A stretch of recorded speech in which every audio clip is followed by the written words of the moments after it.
Mistake number one, leaning too far back. Now, this is a vertical pull, which provides us, I would say, better benefits than a horizontal pull, so we don't want to turn it into a horizontal pull. I mean, you can, but that would be technically a different exercise. So at most, you want to lean back about 10 to 15 degrees. And I would say actually that's probably preferable. That slight lean back will still give you some tension on the lats at the bottom. Once you're going back into extension, make sure you lean back forward so you can get a nice stretch at the top. Next thing we got, pulling the bar behind your head. Now, I generally don't recommend you doing any kind of work back here at all. Your upper arm and your shoulder joint is not really well designed to function back here. So doing behind the neck pulls or behind the neck presses, generally not gonna be too good on your shoulder joint. Now, if it is comfortable on your shoulder joint and you can maybe try it, I would just also say that you're not gonna get any additional benefit from going behind the head when compared to going in front. You also can probably do more weight going in front than you can behind. So not really any additional benefit, but some more negatives potentially. Not really worth it. So just go in front. Next, we've got using momentum or swinging. I talk about this quite a bit in my form videos. We don't want to use momentum. We want to make the muscles do all the work. So we want to move under control.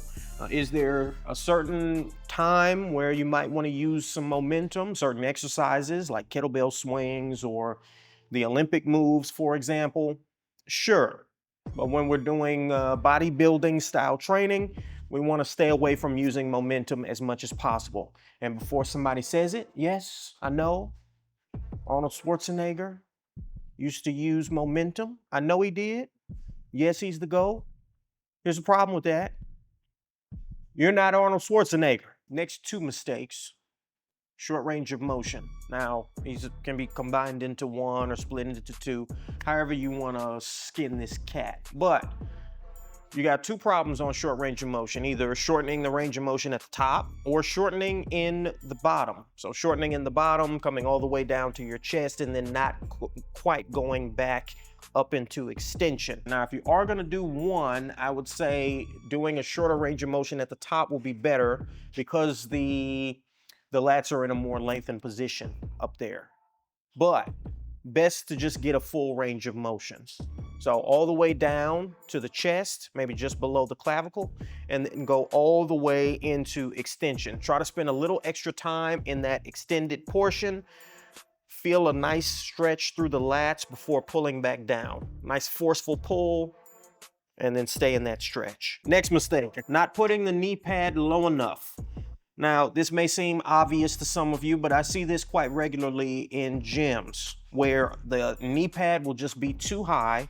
And so as soon as a person starts getting a little heavy on the exercise, they start getting pulled up off of the pad where you sit at.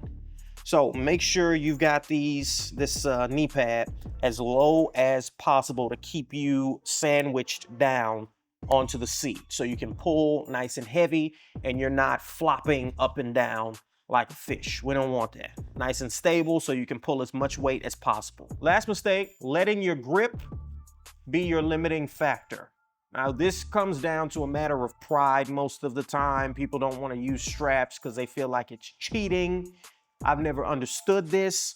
I don't think it's wise to let your hands limit the amount of weight you're going to put on your lats, or especially the amount of weight you're going to put on your hamstrings and glutes with like a stiff leg deadlift, for example. So I would say use straps.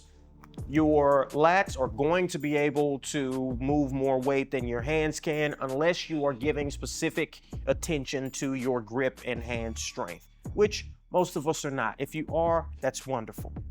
But if you're not, like most people, get yourself a pair of straps. I like using these Versa grips because they're so easy to use and get on, but a good old-fashioned pair of straps that you could get at any sporting goods store will work as well. All right, folks, those are your 7 lat pull-down mistakes and how to fix them. I hope that helps you make all kinds of back gains.